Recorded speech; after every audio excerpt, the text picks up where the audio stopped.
ഡോളറിനെ രൂപയുമായി താരതമ്യപ്പെടുത്തുമ്പോൾ currency exchange മാർക്കറ്റിൽ എല്ലായ്പ്പോഴും ഉയർച്ചയാണ് കാണാൻ സാധിക്കാറുള്ളത്. ഒരുപക്ഷേ $1 മൂല്യം $1 തുല്യമായാൽ എന്ത് സംഭവിക്കും? ഇത് എന്തുകൊണ്ട് നമുക്ക് സീറോ ഡെപ്റ്റിൽ അധികം നോട്ട് അച്ചടിച്ചുകൂടാ എന്ന ചോദ്യത്തിന് സമമാണ്. ഇതിന് ചില അനുകൂലവും പ്രതികൂലവുമായ ഫലങ്ങളുണ്ട്. വളരെ ചുരുങ്ങിയ സമയത്തിൽ രൂപയുടെ മൂല്യം വർദ്ധിച്ചാൽ രൂപയുടെ മൂല്യവും രാജ്യത്തിന്റെ മറ്റ് സൗകര്യങ്ങളും തമ്മിൽ വലിയ അന്തരം സംഭവിക്കും. ഉദാഹരണത്തിന്, ബംഗ്ലാദേശ് ജപ്പാനേക്കാളും ശക്തമായ രാജ്യമായി തീരും. ഒരു ബംഗ്ലാദേശ് ടാക്ക 1.4 yen സമമായിരിക്കും. ഈ സാഹചര്യത്തിന്റെ പെട്ടെന്നുള്ള ഗുണഫലങ്ങൾ എന്തെല്ലാമാണെന്ന് നോക്കാം. വികസിത രാജ്യങ്ങളിലുള്ള ഇന്ത്യക്കാർക്ക് വിലക്കുറവിൽ സാധനങ്ങൾ വാങ്ങാൻ സാധിക്കും. കാരണം ഇത് ഇമ്പോർട്ടിനെ ചീപ്പറാക്കുന്നു. ഈ സാഹചര്യം ഒരു വികസ്വര രാജ്യത്തിന് വളരെ നല്ലതാണ്. ആഡംബര വസ്തുക്കൾ വാങ്ങുന്നത് ഇന്ത്യക്കാർക്ക് എളുപ്പം സാധിക്കും. ഉദാഹരണത്തിന്, ഒരു ഐഫോണിന് 850 രൂപയേ വരികയുള്ളൂ. ഇത് ഇപ്പോഴത്തെ മാർക്കറ്റ് റേറ്റിനേക്കാൾ വളരെ വിലക്കുറവാണ്. ഇറക്കുമതിയുടെ നിരക്കിൽ വരുന്ന മാറ്റം പെട്രോൾ വിലയെ കുറയ്ക്കുന്നു. ഇത് നമ്മുടെ ഗതാഗത ചിലവിനെ ചുരുക്കുന്നതിന് സഹായിക്കുന്നു. തുടർന്ന് രാജ്യത്തിന്റെ മൊത്തം സാധന സേവനങ്ങളിൽ വരുന്ന വിലക്കുറവ് ജനങ്ങൾക്ക് ആസ്വദിക്കാം.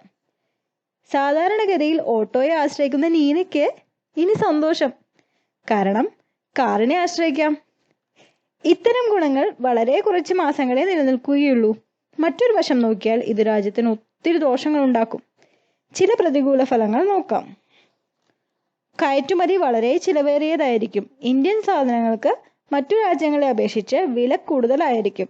ഉയർന്ന വിലയ്ക്ക് എന്തൊരു സാധനങ്ങൾ വാങ്ങണം എന്ന് മറ്റു രാജ്യങ്ങൾ തീരുമാനിക്കും. തുടർന്ന് ഫോറിൻ ഇൻവെസ്റ്റ്മെന്റ്സ് സംഭവിക്കാതെയാവും. ഫോറിൻ ഇൻവെസ്റ്റ്മെന്റ്സിന്റെ പ്രധാന കാരണം കുറഞ്ഞ വേതനമേ ജനങ്ങൾക്ക് നൽകേണ്ടൂ എന്നതാണ്. പണത്തിന്റെ മൂല്യവർദ്ധനവ് വിദേശ രാജ്യങ്ങളെ നിക്ഷേപത്തിൽ നിന്നും പിന്തിരിപ്പിക്കും. രാജ്യത്തിന്റെ മൊത്തം GDPയിൽ 27% വരുന്ന IT മേഖലയിൽ നിന്നുള്ള വരുമാനം ഇല്ലാതാകും. 4000 രൂപ വീട്ടുവേല ചെയ്യുന്ന ആൾക്ക് കൊടുക്കുന്ന സമയം 1000 രൂപയ്ക്ക് നമുക്ക് വാക്വം ക്ലീനർ വാങ്ങാമെന്ന് ഗൃഹനാഥ തീരുമാനിക്കും.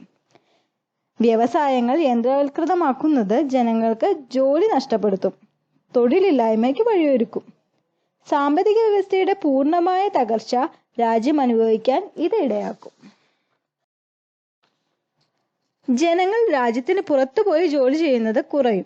രാജ്യത്തിനകത്ത് പ്രവർത്തിക്കുന്ന കമ്പനികളും നഷ്ടം കാരണം രാജ്യം വിട്ടുപോകാൻ നിർബന്ധിതരാകും. ഇത്തരമൊരു സാഹചര്യം 2008 സംഭവിച്ചിരുന്നു. ഡോളർ നിലവാരം 40 അടുത്ത് വന്നപ്പോൾ ഇറക്കുമതി വർദ്ധിച്ചു. പക്ഷേ BPO IT മേഖലകൾക്ക് ഇത് ബുദ്ധിമുട്ടുണ്ടാക്കി. ഇനി വിദേശ നിക്ഷേപങ്ങൾ ഒഴിവാക്കി സ്വന്തം രാജ്യത്തിന്റെ മാത്രം സൗകര്യങ്ങളെ ആശ്രയിച്ച് ജീവിക്കാൻ ജനങ്ങൾ തീരുമാനിച്ചാലും ആ തീരുമാനത്തിന് ആയുസ് കുറവായിരിക്കും.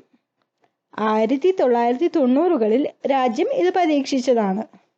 രാജ്യത്ത് കയറ്റുമതി ഇറക്കുമതികൾ ഇല്ലാതാക്കുന്നതിന് പ്രൊട്ടക്ഷനിസം എന്ന് പറയുന്നു. സ്വതന്ത്ര വ്യാപാരം അഥവാ ഫ്രീ ട്രേഡ് എന്നതിന് തടസ്സമാണ് ഈ അവസ്ഥ.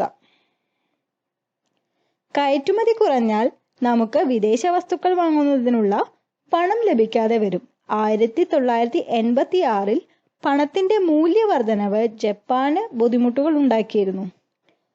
ചൈന ഗവൺമെന്റ് എപ്പോഴും കയറ്റുമതിയിലൂടെ വരുമാനം ഉണ്ടാക്കുന്നത് ഇതേ തന്ത്രം ഉപയോഗിച്ചാണ്. മണി മാർക്കറ്റിൽ രൂപയുടെ മൂല്യത്തിൽ വരുന്ന വലിയ വ്യത്യാസങ്ങൾ പോലും രാജ്യത്തിന്റെ സമ്പദ് വ്യവസ്ഥയെ തന്നെ മാറ്റിമറിക്കും. എന്നാൽ ഇത്തരം സാഹചര്യങ്ങളെയെല്ലാം മറികടക്കാൻ രാജ്യത്തിന് സാധിച്ചാൽ ഉയർന്ന വിദ്യാഭ്യാസത്തിലൂടെയും വൻകിട വ്യവസായങ്ങളിലൂടെയും ഒരു വികസിത രാജ്യമായി ഉയരാൻ നമുക്ക് സാധിക്കും.